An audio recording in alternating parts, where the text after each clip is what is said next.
La ilaha illallah Muhammadun Rasulullah Ahmad Qutbul Maktumi Barhama Gausul Zaman.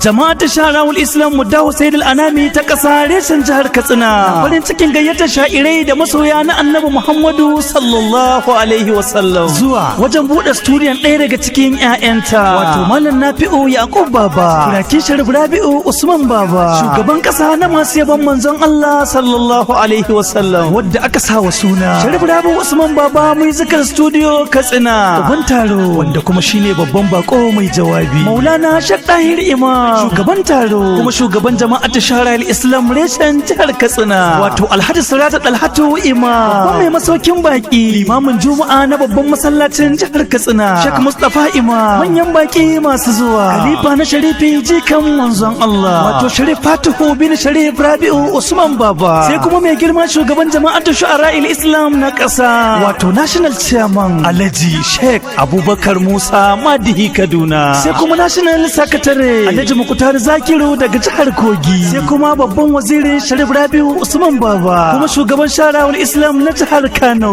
Alhaji Muktari Magashi sai kuma mataimakin PRO na ƙasa Alhaji Musa Aminu Awwali daga Mina ga kuma mataimakin shugaban jama'atu na jihar Niger Sidi Nasir daga Rijau akwai Malam Sama'ila Madihi Kaduna za a gudanar da wannan taro na buɗe wannan studio a ɗaki tara kusa da gidan Malam Abdul Aziz Mai Turaka SA na mai girma gwamnan jihar Katsina a ranar Litinin 17 ga watan Mayu shekarar 2021 karfe 8 na dare Allah ya ba mu ikon halarta amin sanarwa daga kwamitin shirye-shirye